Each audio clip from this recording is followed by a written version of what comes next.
All right, thank you everyone for joining us.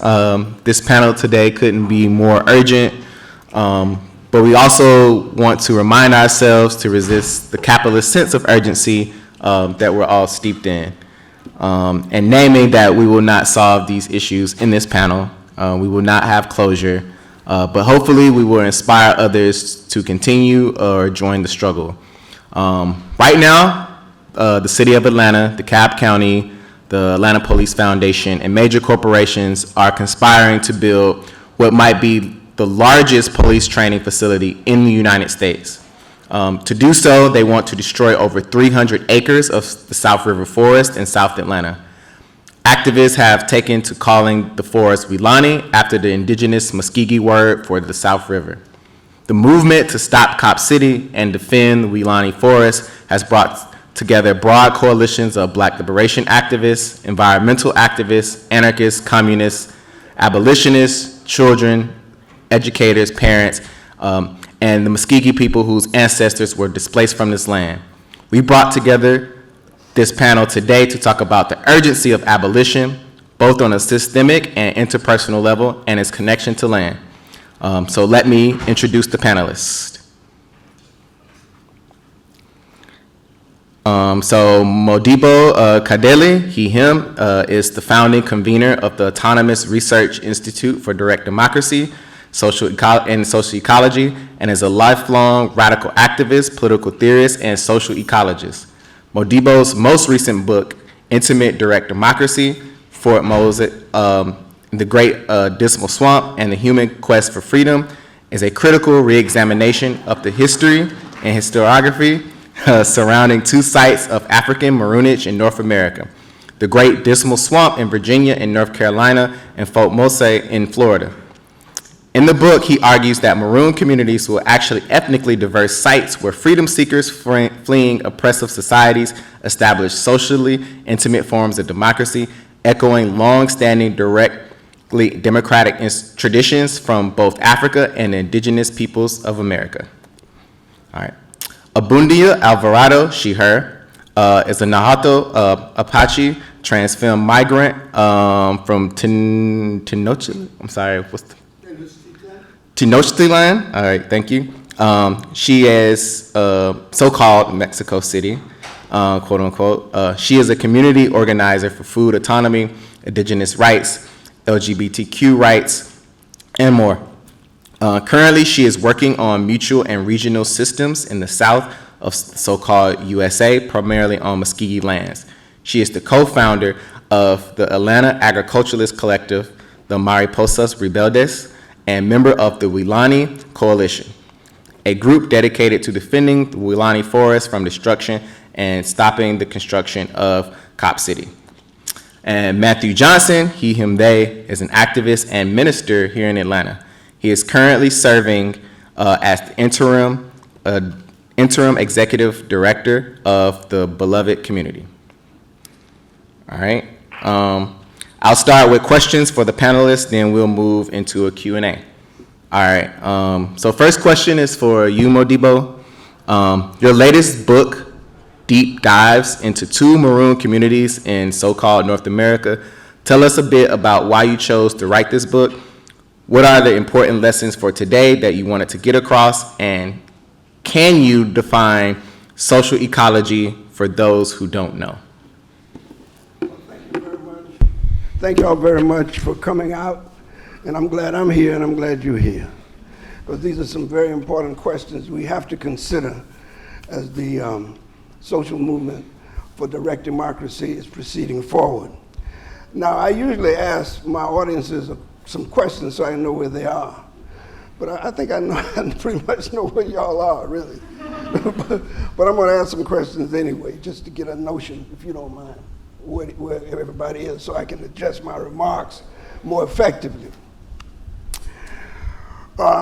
Do y'all believe, just raise your hand if you agree with the statement. Don't raise your hand if you don't.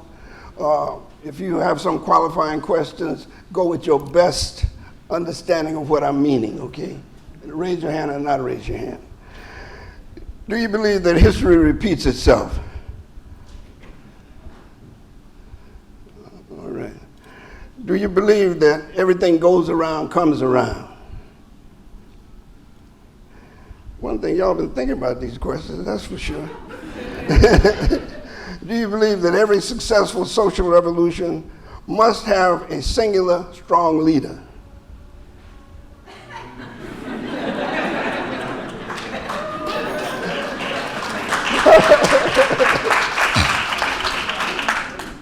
Well, that's a very strong response. Do you believe that capitalism is evil? Oh, shit. Do you believe that socialism is good? Well, I mean,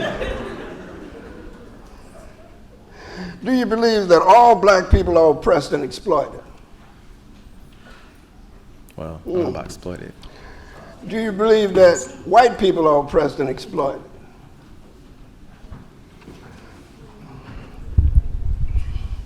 Let me go on down here. I guess I'm really enjoying asking these questions. I really am. Y'all are a unique audience here. Do you believe that 3% of the people who own the wealth of the society should control it? And could a society so organized be democratic? Do you believe that 3%, do you believe that 50% of the wealth in the society is owned by 50% of the people? Do you believe that that society can be democratic? Do you believe that the American government is a threat to the survival of the planet? Oh my God. Do you believe the Russian government is a threat to the survival of the planet? Yes. Do you believe that the Chinese government is a threat Yes. to survival? Okay. Okay. Thank you. I'm not going to ask the whole question. I know where y'all are now. I know where y'all are. Okay, with respect to defining this concept of social ecology, I do want to ask another question, though, to get at it. Do you believe that life begins at conception?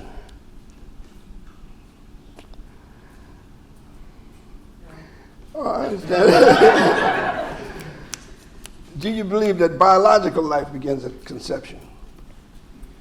Do you believe that social life begins at the birth certificate? Okay. All right. Really, though, to get at that question, you have to separate it out. And that gives me my answer to the question of social ecology. Biological life does begin at conception, but social life doesn't. And the question that is asked by the anti-abortionists, the abortionists, they don't make no distinction in the question, so they don't divide it up, so they don't know which assumptions they're being made. And so you have this cross conflict about the assumption. Now, social ecology, what is social ecology? That's a tough one. But in the academic world, there's the biological sciences and the social sciences. And in order to understand human social development, you got to have some understanding of biology as well as social or social sciences. So what social ecology does is tries to understand human society as an organic part of the natural world as it evolves. That's what social ecology is. Thank you. Okay. Oh, is that it? Are you? That's just two questions you asked. Okay. All right. So, Matt, can you speak to the connection between Black liberation, abolition, and environmental plus ecology movements in Atlanta? And how does the movement to stop Cop City bring these issues together? Okay, I think I got it. Can everybody hear me? Great. I think I got pitched a softball on this one. We are looking at one of the blackest metropolitan areas anywhere in the country. Until recently, Atlanta was over 50% black. This is a recent change because of a lot of the demographics.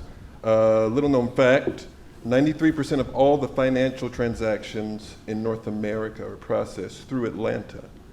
So it's a major fintech hub. People hear more about the movie industry and things like that, which is of course happening. But there are so many jobs in finance and technology that are coming to Atlanta and increasing prices of everything at, exponential rates at the same time that you've managed to have regimes of black people for 4 decades that have been incredibly ineffective if we were to give them the benefit of the doubt of having the intention of moving forward any progress for the black masses. Atlanta has the largest racial wealth gap in the country, where median income for the average black family is 1/3 that of white households. I want us to really think about that in a place that's called the Black Mecca, and you have all these black faces in high places, right? So you have this dynamic of regime politics at the same time that you have significant flooding all the time because of poor infrastructure over the years, which happens systematically. Every time that it rains more than 1/4 of an inch in DeKalb County, you have sewage flooding into the drinking water. And now these geniuses have come up with an idea to get rid of more of the forest that soaks up water when it rains, okay? As close as you could possibly be to these water resources. So you're going to end up with more flooding and dirtier water in these black neighborhoods. At the same time that you have an inverse proportion of politicians in the population that support this movement. You had about 70% of all the public comment to Atlanta City Council was against Cop City. Meanwhile, 70% of your politicians voted for it. And what we also see is, and this, I think this was articulated brilliantly by somebody named Avis Williams when somebody was asking about why isn't there more black people directly tied to this movement. And the thing that she just nailed the head on is, she said, most of us are just trying to make it. If we look back to 2020, I think that one thing that gets overlooked far too much is the fact that you had working class people in this country with more expendable income than they ever have before because of the checks that we were getting and the increased unemployment. Now, I think that there's a correlation. Of course, I can't prove causation. But as this money starts to taper off, you also have less involvement in the uprisings, right?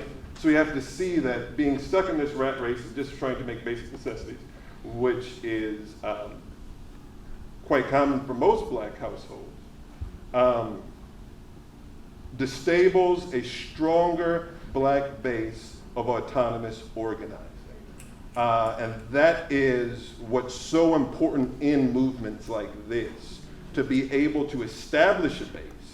And one thing that I think is always very important is that within such a movement, where the racial politics are so touchy, no matter how right you think that you are, ignoring black voices in the room will never work in the long term, especially in Atlanta. So we have to look at these factors and really understand them, especially as it will affect disproportionately communities of color. Even before I've talked about police brutality at all. But I'm sure that'll come up later on in the conversation, so I'll defer back to the moderator. All right. All right, Abundia. You've been involved in leading efforts to bring in the Muscogee involvement in the movement to stop Cop City and defend the Weelaunee Forest. Have you done anything like this before? And what have been the challenges? And how is this important, both historically and personally? Yeah, I'm very happy to be here and see so many familiar faces. So I never done anything like that, to be serving as a bridge between two peoples and people from different cultures. This is the first time. It's been really interesting, but also very challenging. I am part of a ceremonial grounds in Oklahoma. I'm very close to Muscogee culture and Muscogee people, and I was always in a capacity of a person that is indigenous, that has been welcome, going there and learn and participate. And so this is the first time trying to reach out to the Muscogee people to call their attention to that thing that is happening. And it's been a lot of challenges. It's been very, very challenging. I thought it was going to be easier, but it's starting with Atlanta and the lack of support from people organizing to bring indigenous voices to this movement. It was a little bit of a challenge for a while, and I got kind of like, disenchanted and frustrated, so I pulled back a little bit. And then I was, support because there was people in the movement trying to center Muscogee voices, and so I'll come back to the table and starting to do this. But so yeah, there's been many challenges with that, with resources. I am like a person that has like all these like working gigs that I want to have a time for do other things, and I cannot sometimes support all these things to do things that I want. But there was then also a challenge for us to reach out to them and to don't have enough economical resources and to invite the Muscogee people. And so that was another process, and we get through to that. But realizing that when Muscogee people, when I was like talking to Muscogee people and starting this conversation, there is also challenges for Muscogee people because Muscogee people have been violently removed from their lands, and they have together decide not to come back, not to revisit, to turn the page, to stand in new territories. And so to bring back something from the homelands was a challenge too. So I did the best that I could and, reach out to people that I already know and was familiar with in the context of ceremonies for the Muscogee people. And, the challenges were like managed there, but yeah, so that was a challenge too. And then for me, another challenge that happened is that, Muscogee people came here and, get to know the people in the movement, get to know the situation. And it's very challenging, I realized, to have Black and Indigenous people talking among themselves, So there is always, like the mediation of white people, and it's very, very complex, thing. And so that is an issue and challenge that is still happening and is going to be present, through this. And I have to give grace, but also to understand and to try to move different strategies, because there is always going to be that, So it's 500 years of colonization, and so those have been hard challenges, and some have been, already deal with, and we've been successful. But like I said, this last challenge is going to remain, and is one that is very touchy and is very deep, and it can bring a lot of bad things too, if you don't know how to move. So so that has been an experience. All right, and this is for all of y'all to answer, if y'all want to answer. The movement to defend the Weelaunee Forest has posed the question of what should happen to the land. What does liberation of the land or land back look like to you? And do you think liberation of land looks the same everywhere and for all people? No, it doesn't look the same way everywhere for all people. But let me say something about the civil rights movement and the weaknesses of the civil rights movement and Black Power movement. The civil rights movement from the beginning, when it was led by the elite petty bourgeoisie, was really a struggle. It was a mass upheaval. And the civil rights movement was a struggle for space, redefinition of public space. That's why it was called public accommodation. Today, the right to live, to go, to come, to eat, and to be in the public space as a as an equal person was what the initial civil rights movement was about. Really, that's what it was about. The environmental justice movement now has the direct mantle of that. They don't want to live in certain places that are contaminated and this and that. Okay, now, we have to, in order to understand a question, you have to dissect it and understand what is being said and what is not being said. Now, environmentalism is not the same as social ecology. And Pan-Africanism is not the same as ethnocentrism. They're different concepts. Pan-Africanism is a mass movement political upsurge. Ethnocentrism is an academic discourse that happens in universities. Environmentalism makes the assumption that a state, a government, can handle the problems of that environmental degradation face. That's why you have the various bureaucracies that's supposed to address environmental regulation. Social ecology is a real ethical question. It says that human beings, all human beings, will be breathing the same air, will be eating the same food, and it does have a component in it that's very critical. All human beings are part of the living space of this society, of this planet.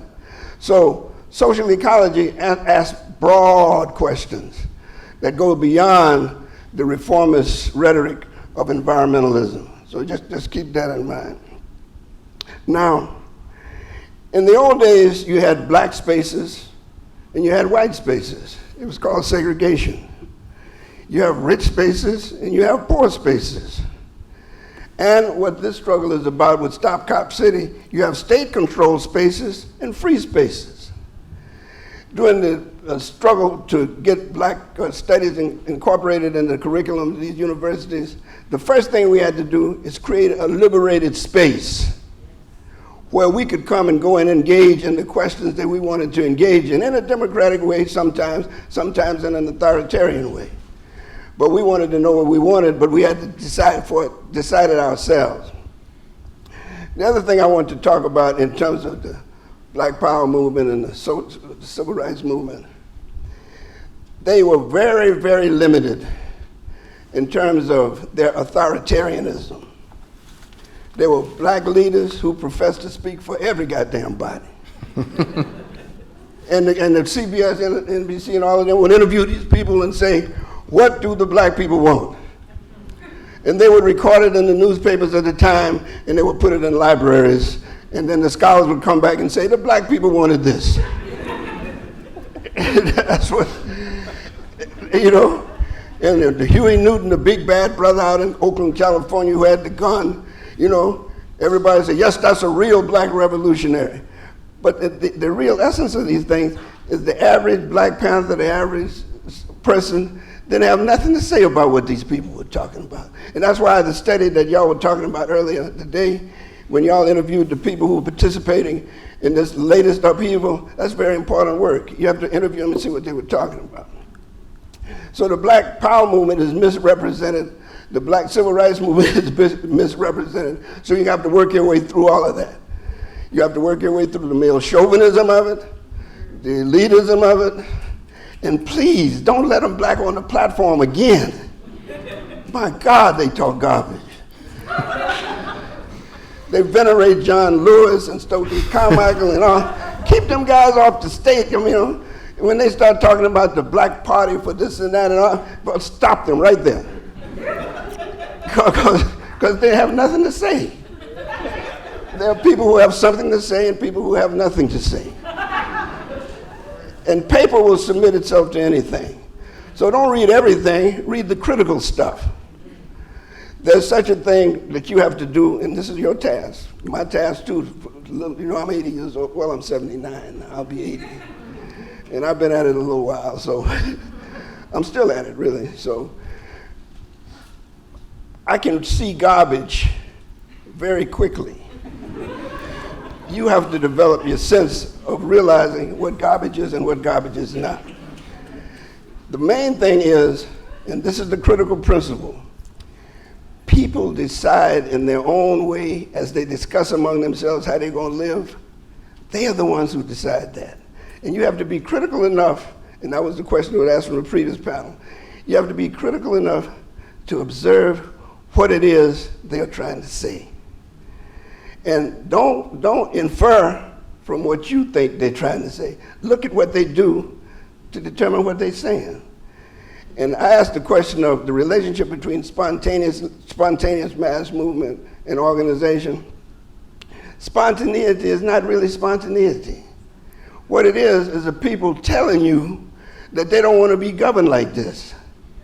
And they are organizing themselves to defy every legitimate authority they can find. And another little question I'd like to make. These were not riots. They were rebellions. They were self-organized rebellions where people were addressing their problems of the time. Now, as activists, sometimes we don't know what the hell it means. And I was glad to see young men and women in the previous panel. When they didn't know, you know what they said? I don't know. It's still an open question. And there are many, many, many open questions. So I'm going to leave my little comment there and let my colleagues say something. Thank you. So no, I don't think that the land back looks the same, obviously, in different places. And it's interesting, you know, how we understand by these land back. And here I'm interested in Atlanta because I know the Muscogee people, as I mentioned, and I've been in a relationship with them. And I've been in Atlanta, and I am also indigenous, and I'm a person that has been, you know, multiple times displaced. So do I have a say or do I have a stake on land back, you know, and what that means for me?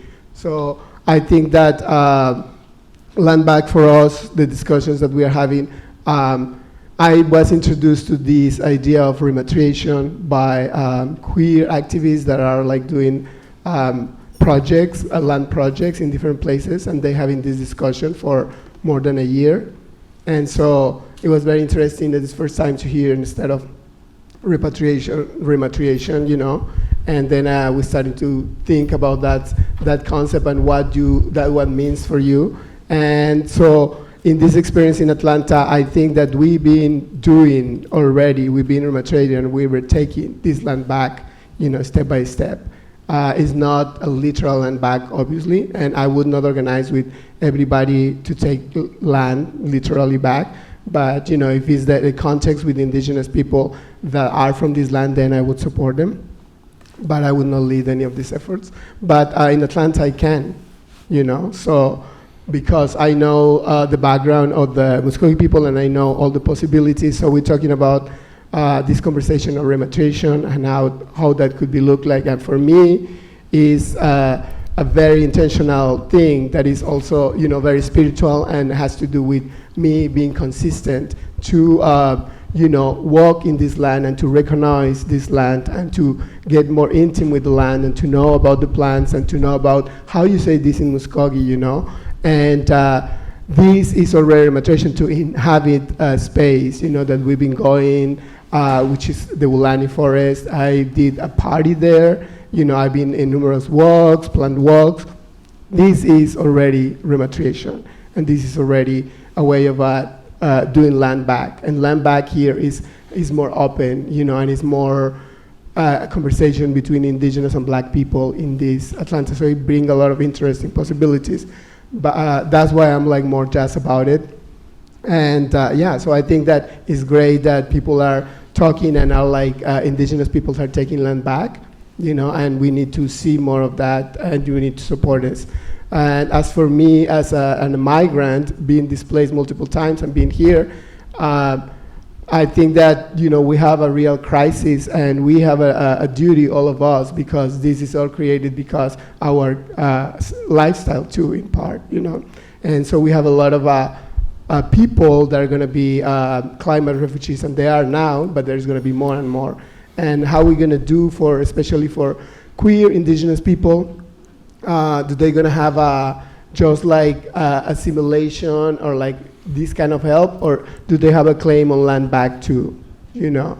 and how that could look like for them too. So I'm interested in that as a person that is migrant and is not from these Muscogee lands. So yeah, I think it's a very interesting question how land back will look like and is looking like in Atlanta. And it's obviously going to be very different from all other contexts. Okay, all right. Oh, did you want to address? Yeah, okay. So these next couple of questions, just try to keep your comments to about a few minutes, just so we can have more time for Q&A. So Modibo, how has the struggle for Black liberation within the context of environmental movements changed since you first started work? And what are some lessons you've learned that activists should be playing or should be asking themselves or applying in their work to stop Cop City? Yeah, the Cop City self-organizational movement is very, very interesting. I mean, I just see it as resistance, and they're doing what they need to do, and also make sure that everybody has a say as to what's going to happen, and watch state creep. That's when the government comes in and starts sending in people and sending in stuff, and you need to be watching that. But it's just a very interesting struggle, because what has happened is not only has the native people lost land, and of course the African American people and the African people all over the world lost who they were too in their land, but all of that knowledge, all the medical knowledge, all the natural knowledge, all of that has been bastardized and condemned and called superstition, and that knowledge has been lost. So I congratulate you going out there to try to culturally reaffirm that aspect of who we all are. And I just want to say that in the early days of the Civil Rights Black Power movement, nobody talked about environmentalism. Nobody talked about social ecology. They still don't. And if you can't write history, including some about social ecology, when the whole East Coast has been taken over and polluted by industrial capitalism, then you don't know where you are and what you're doing. This is a very important part of it. Now, Black people have taken it up and call it environmental racism. But environmental racism always appeals to the state to do something for them. They're going in the right direction. They'll understand it, more and more by and by. But what needs to be done, and this is the most important thing, these big, gigantic nation states need to be dismantled everywhere, because they're the perpetrators of war, starvation, pestilence everywhere. And the greatest disservice that Black people did during the Civil Rights Movement, we call ourselves Black nationalists. Now, I understand that everybody didn't mean the same thing by that. Some people simply meant Black nationalism as the right of Black people to organize independently of various layers of the population. But when you got to, and you got to be honest about it, when you got to creating a state of your own somewhere in the South, that's nonsense. That's nonsense. It's spicy, okay. As creating all of these dysfunctional nation states in the Caribbean with black heads, and Africa with black heads, that's nonsense too. The people gonna struggle against those institutions as well.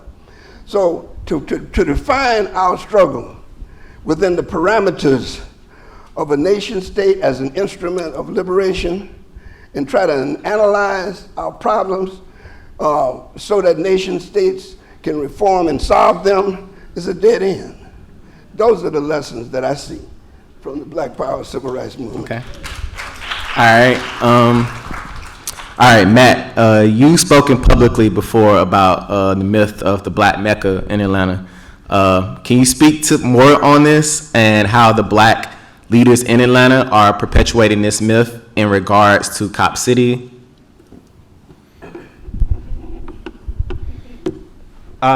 You've been pretty much watching the same script play out since Maynard Jackson and the Atlanta sanitation workers. I noticed that this was also in your table of contents. So I was gonna, Tried to make a point. yeah, exactly. And I mean, this is a pattern that continues to play out.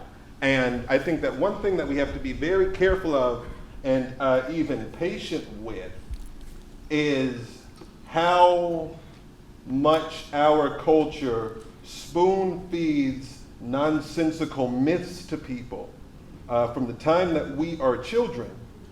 And so when we are engaging people in logical arguments with data, statistics, etc., we're not actually hitting what they're saying because they're speaking in language that's been signified. So let me tell you what I mean by that. So there is this equation that most people don't even realize that they believe, that more money for police equals more public safety, right?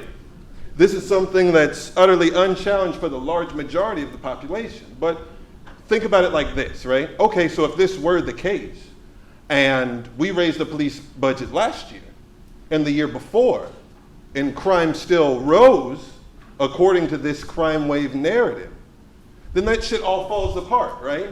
Because if more money equated to less crime, then we'd have less crime because $1 out of $3 that the city of Atlanta gets, they put it back into police and it's not making us any safer. So what are you talking about, right? So it's being able to uncover these myths that people have been fed from the very beginning, because quite frankly, people will use them to stay in power. Another thing that we learned is that how deeply weak the black leaders in the city are. And they won't admit that to you because they need you to believe that they can make a change so that they can keep lining their pockets and supporting their interests of other black bourgeois people that are probably their friends and their white friends. Let's just call it duck a duck, right?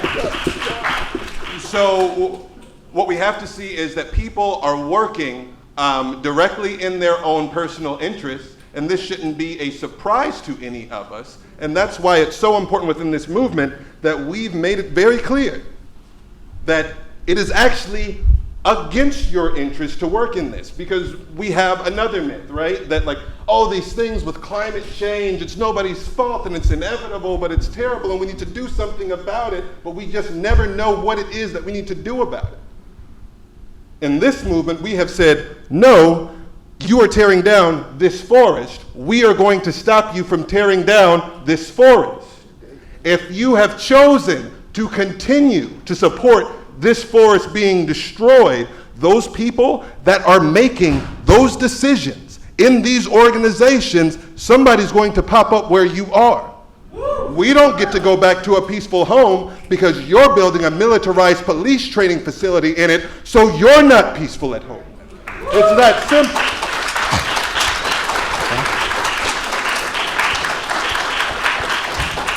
So this is where we find ourselves, where we are sticking it directly to the people that can make a change, because they've been sticking it to us, and I guess what? Now they don't like it. This is direct action, and thank every single person in here for supporting this movement, and please continue to do so. Not everybody can climb a tree, but you can give them a rope, you know? Yeah. So really like focus in, because even the small things, like, you know, maybe even doing some laundry for somebody that's holding it down. Like a lot of us, just, especially reasonably black people, we know that police would be a lot more willing to do a lot more violent things if you didn't have the same sympathy that you might get for white people, right? So these are things that people are carrying when they're going into the forest. Like, there might not be anybody that looks like me around here. So there's constant like baggage that a lot of us are carrying into these spaces. But what we need to do, and the only thing that really works, is when people in marginalized groups build out by creating centers of power within ourselves, right? And not being so susceptible to being co-opted by the larger black bourgeois narratives. By building out our own power, and then we can make alliances just to address some of the issues from earlier. But that requires us creating a base and articulating our own wants and needs. But, and going back to your point, Yeah, if you could wrap up. I will. We need to avoid any type of narrative where we're asking for other people to make a roadmap toward our liberation. So it must always be centralized first, and us articulating our own wants and needs and working from there. And we cannot allow black bourgeois elected officials to do so. Great. Thank you. Yeah.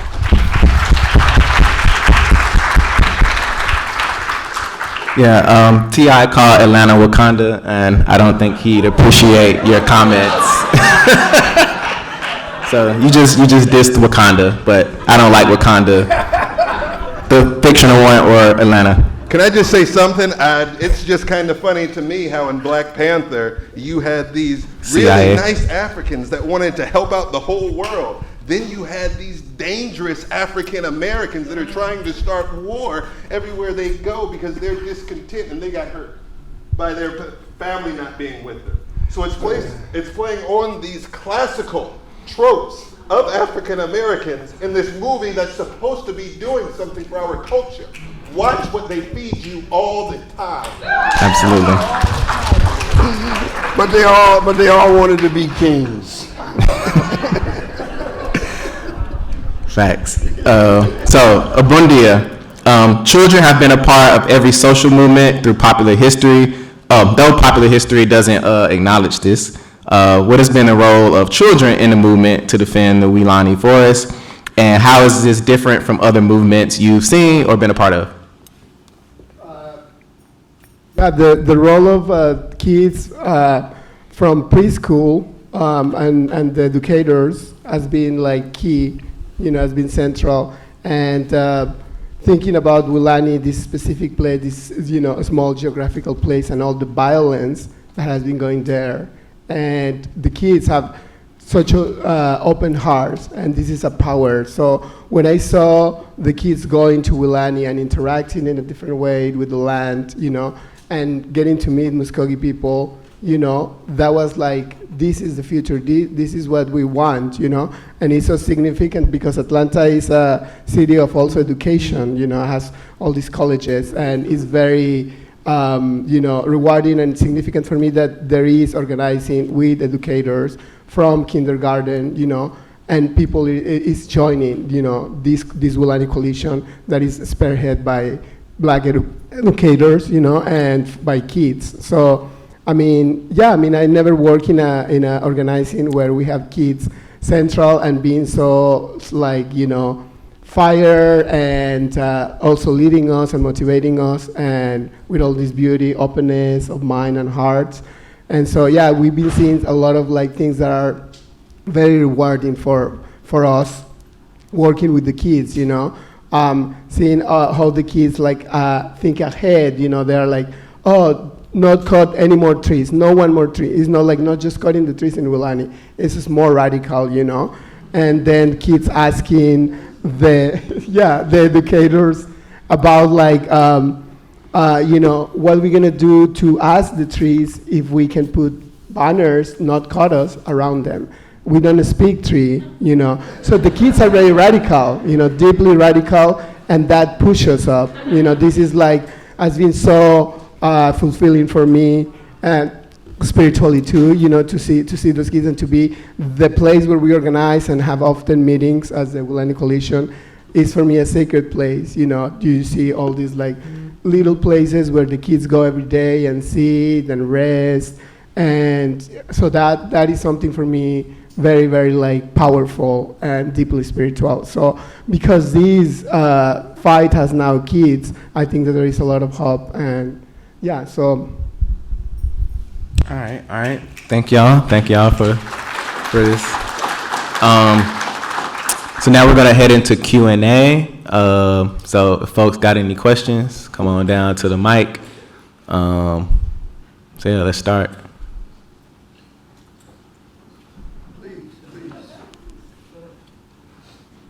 All right, go ahead. Hi, firstly, thank y'all for this amazing panel. Thank you, Nino. Thank you, Modibo. Thank you, Abundia. I really appreciate it.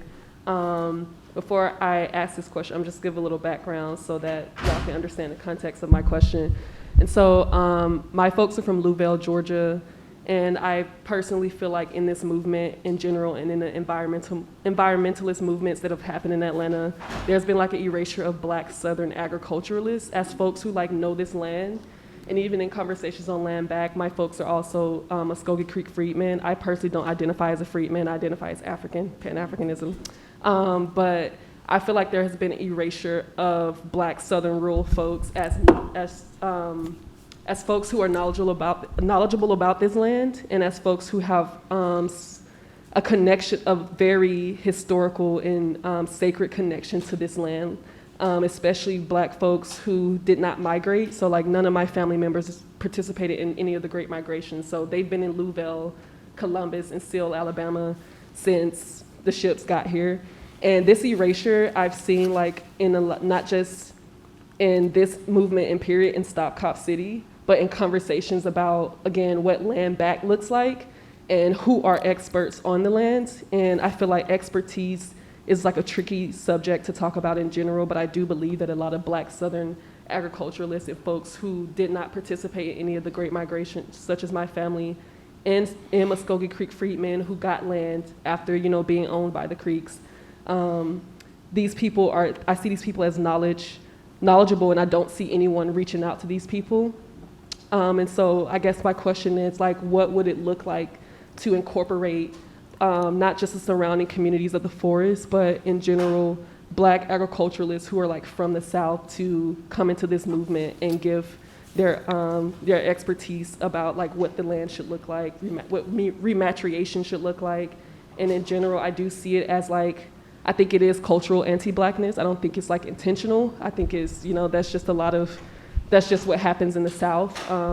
But yeah, my question is, what would it look like to incorporate these people into the Stop Cop City movement? And is that already happening? No, they look just like us, really. I mean, after all, just to give some more context, Tuskegee Institute and George Washington Carver was an environmentalist, really. And I'm glad to know that your family didn't go, mine didn't either. I live on the coast, and we did not go. That's not to say anything about people who did go, but I would implore you. I hope you are aware of this. So write it down. We'll publish it. Write it down. That's the task that we all have. We got to put these instances of direct democracy and these various erasures back into the proper perspective. That's you young woman, that's our task. It's like a thing that I agree with you 100%. And since the beginning, when I remember that was called the first meeting to talk about, Cop City, there were 99.9% of white people there. And I was like, why is this? We are in Atlanta. What is going on? So, I have this preoccupation, and that's why we me with my capacity and being indigenous and being in relationship with Muscogee people, I offer that, to open up the door so there can be also the centering of Black people and indigenous people. And, we're trying to we reach out to Muscogee freedmen, and we went to meet them in Oklahoma, and we have a really good time there. They have a show exposition there of the history, and so we are inviting them to come, and we are wondering what it will look like, with their involvement. I think that is totally going to be totally different, but it's game changer, and they need to be here, And so that's what we're doing so far, and we hope that they come sometime soon too, and support them. I have one last question for Nino. You were talking about wait, sorry, I wrote this down, excuse me all. Oh, our enemy being elected officials. And so for me, as someone who's a Black autonomous organizer, I also believe that our enemies are not just the Black elected officials, but Black folks who are a part of the NPIC, the nonprofit industrial complex, who serve as managers of dissent, who are managing movements. And that's one of the biggest things I've seen here in Atlanta, and not just this movement, but a lot of movements in the past. And there was this talk about like you were talking about how we have to build out our own power. How we have to build out our own power as Black people, right? And for me, that power is being built out by autonomous Black organizers. But people who keep interrupting that are the managerial organizers who make like $90,000 a year to organize. And these people come into movements and they are being the voice for Black people. And I don't think they're fully complicit. I also think some of the white organizers and anarchists tokenize these people and make them the Black voice. So whenever a rally happens, it's, call on this one org, call on this org. They're not going to find Black autonomous organizers. They're not going to find underground organizers. They're going to the same nonprofits who honestly they don't speak for all the Black people in Atlanta. That's my last question. I don't think that was a question. Has something to say.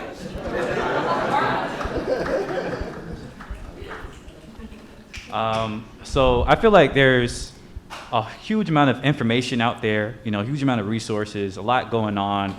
But going back to your point of building the base, I feel like what we really need to do is build community, like real community, not like a network of people who just know each other, but like a space where you can live, without having to worry about rent, and work there together, build, food, build housing, all that stuff together. So how do we build this, considering especially in Atlanta, where you have urban sprawl, you have stupid zoning laws, you have permits, you have policing, you have all this crap that gets in the way. How do you actually build that real community?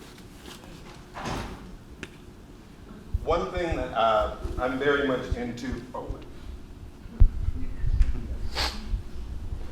One thing that I'm very much into is breaking things down by each constituent step that it takes to get to your goal.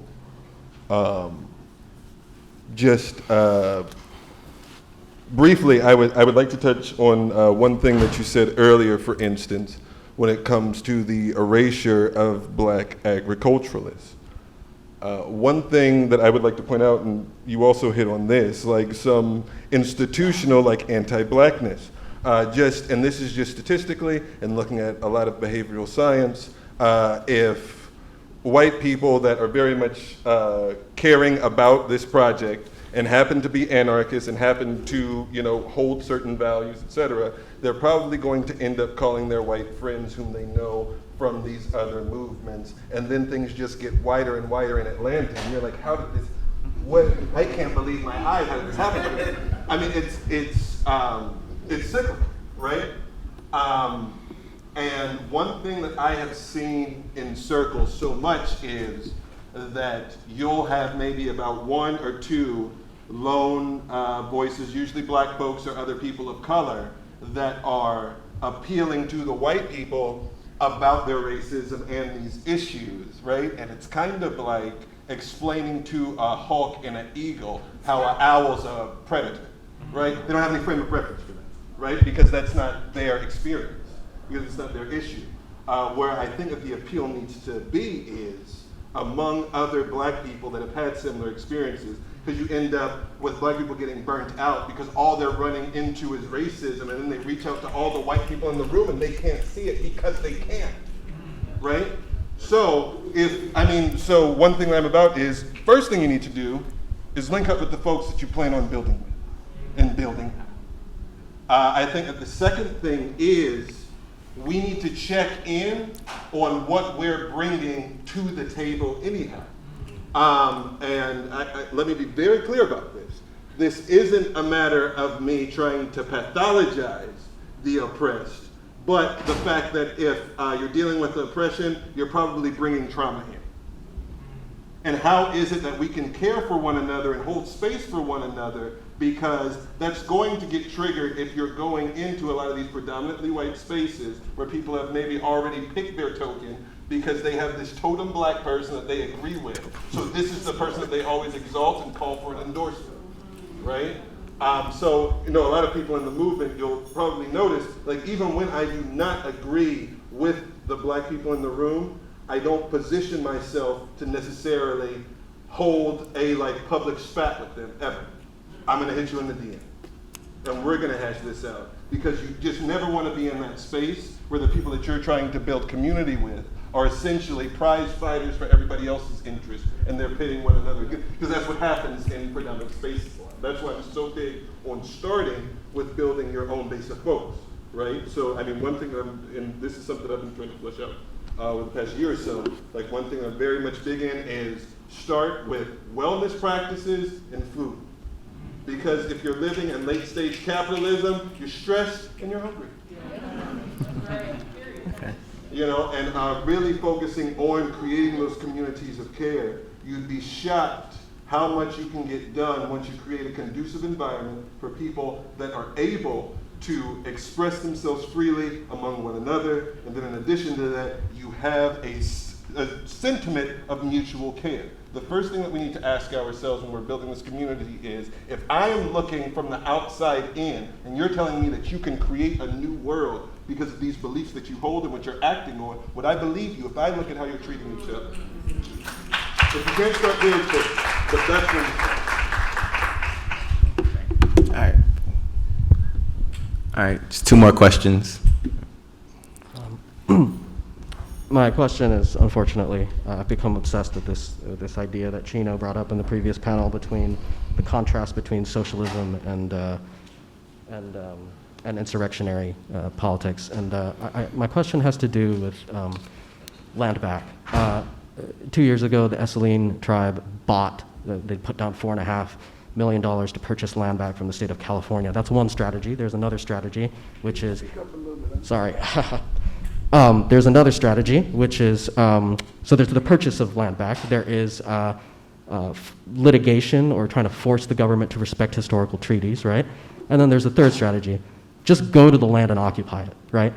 And these are very somewhat mutually exclusive sort of strategies. So what do you see as the future of the land back movement, given that these are three different tactics that are being employed here? And perhaps there's perhaps some dissonance between them. So that's my question.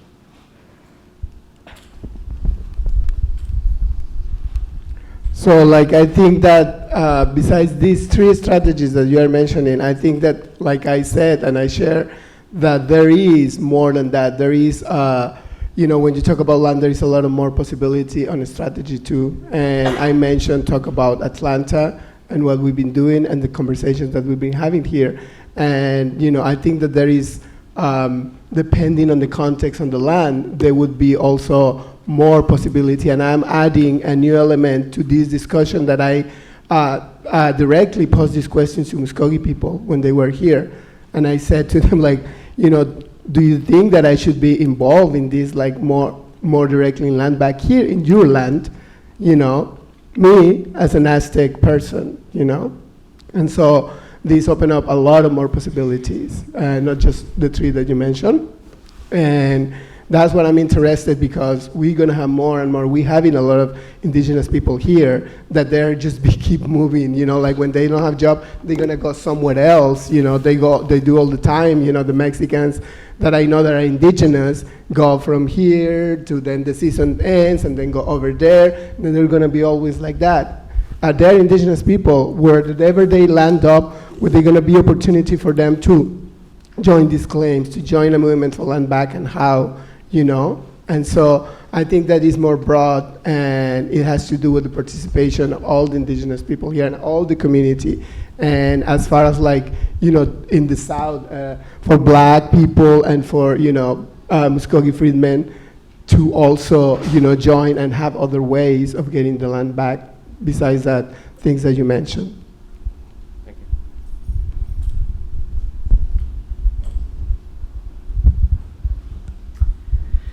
Hey y'all, so my question is really, as abolitionists, we're constantly talking about having to embrace and navigating conflict, in spaces where it's multiracial, multi-ethnic, gender fluid spaces, things tend to arise where conflict happens, harm is always going to happen, right?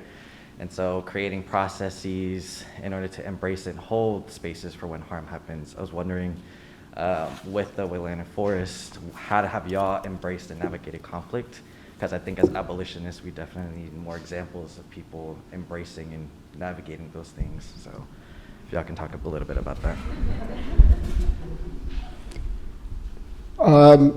Yeah, so I've been like involved a little bit from afar, but in my involvement, I have obviously like, run into, we have conflict here, and we have conflict in the, the relationship with Muscogee people, etc. And I think that I personally need to consider the, the land too, and bring that into our conflict resolution.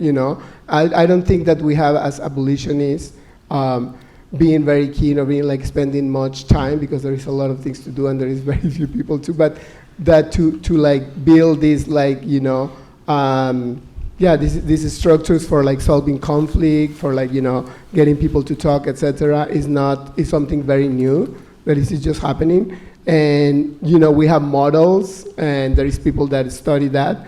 But I think that one of the things is big is like how the land itself helps us to restore our relationships. So Muscogee people, what I know that is they have these like ceremony that I have been doing for thousands of years. And the ceremony is a central ceremony. It's called green corn ceremony, and it happened in the new year in the summer.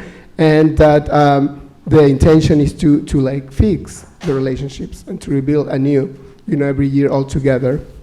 And so they, in the ceremonies, like they are considered the land to fix and to heal, to not just our own processes, And so that's a new element for me that is very important to explore.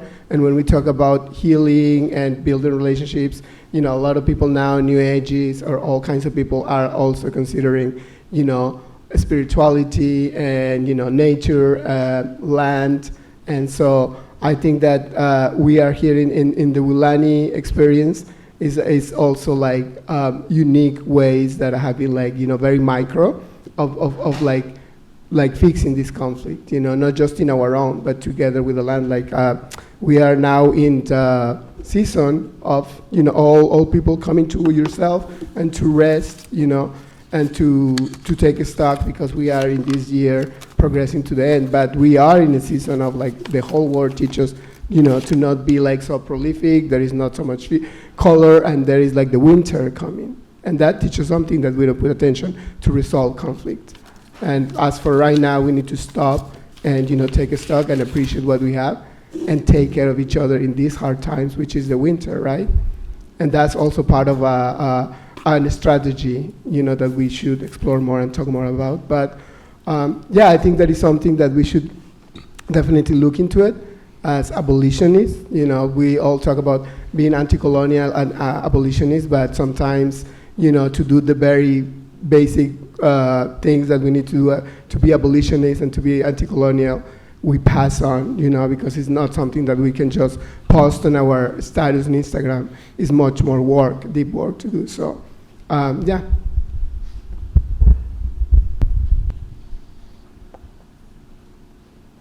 me start with one way that I know will not resolve a conflict. Blow-ups in group chats. Won't do it. Never seen it work. I think that one thing that we really need to get back to is that, the smallest, particle of, a community, I'm trying to use a science metaphor, but I don't know science. Is like an individual, then the second one is a relationship, right? So I think that where we need to start is having conversations directly with people about issues where that is possible, one-on-one, before we make it a larger thing. Because I have seen so many people that virtually don't know anything about one another, that assume the worst. Because we're all a little scared sometimes. We're all used to constantly having to watch our backs outside of these spaces. And a lot of that we carry in because, quite frankly, a lot of the times when we've been in activist spaces, we haven't been that safe either. Because all of us are, still working through our own stuff. So I think that the first thing is making sure that wherever we can like hash out things like among individuals as best we can. We try to do that. Just something else that I think makes a big difference is developing relationships with one another and having a genuine sense of curiosity about how we all ended up here. Because our greatest tools to develop ourselves and our relationships are empathy and introspection. And you build that by creating community and dialogue. So even when you hear somebody say some maybe a little bit racist thing, you can address them directly, seeing the whole person that has some broken in them, rather than somebody who is just out to get you. Now, not gonna say that won't bite you in the ass sometimes. Giving people the benefit of the doubt can be hard, but I really don't see how to create an abolitionist community if we don't do that. Because then, what does that say about the long-range implications of the work that we do in our beliefs and actions? I'd like to say something about that. It's been my experience, my research has shown that each member of the group has to be given some kind of concrete task for the betterment of the whole group. And to the extent that the person performs the task is the way other people look at him. Now, if you got somebody who's assigned a task that they have agreed on and they don't carry it out, the weight of what they got to discuss in the group has less weight. You know what I mean? Because you want to love everybody, but in capitalist America, unemployed people, that's a part of the pathology. People are standing around, don't have nothing to do. They just standing around. But in a society which is small as a strike or support group or any kind of resistance group, if you have very clear lines of demarcation as to what people should be doing and have the ways of checking that they did it, among ourselves in the group, then in a loving and a patient way, you can really build something there. Because the fools will be weeded out. There are people who come in who don't mean you no good anyway. They come in and they don't do nothing. They eat all the food and talk shit, And I've seen them do that. And they need to be held accountable for that. Otherwise, the coherency of and the mutual respect of the group is going to be weakened because of that. And we need to understand it. Because I remember in the African Liberation Support Committee, which was not an occupying group or anything, but there were people coming in from all over. They didn't do nothing. We had two tasks. We had to raise money to give to the African liberation struggles, and we had to mobilize people in our community. We could count the people at the demonstration and count the amount of money that they raised. If you didn't raise no money, if you didn't mobilize nobody in the community, then that committee coming into the National Coordinating Committee had less to say. And when it came time to vote, people tuned them out. The people who were doing the work, those are the ones that are being listened to.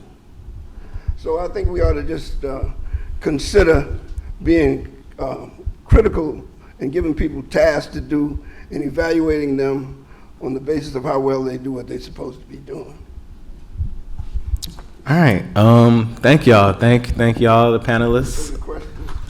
There's another question. I mean, it's not so much a question, but I feel like in response to that question that was asked about conflict and care, like there was no discussion on power dynamics, and you can't assume that two individual people can solve a conflict. I think there's also a difference between conflict and harm, and so a lot of people confuse harm with conflict, and I think a group of people in a movement, such as a group of white people who hold more racial power or social capital or financial capital, may be causing harm that maybe confuses conflict. And so this idea of going towards people with an open heart can be harmful to folks who don't have certain power. When there's a power dynamic that's not fair, you know what I mean? Not to disagree with anything that y'all were saying, but I think in terms of conflict and care, we should have more conversation in terms of what power looks like when we're talking about conflict and harm. Yeah, thank you for that comment. So, yeah, thank you all, thank the audience, thank the panelists for this. Glad to have you here. Two, I guess, announcements. If y'all want to purchase Modibo's books, visit the On Our Authority table on the outside. He got a lot of books. He got one that's like 900 pages. He got a lot of things. And if you want to learn more about the, Stop Cop City and defend the Weelaunee Forest and ongoing work, you can visit a World Without Police table and join the Week of Action or come on the forest tour. Go to the forest. Yes. Go tour the forest. All that shit.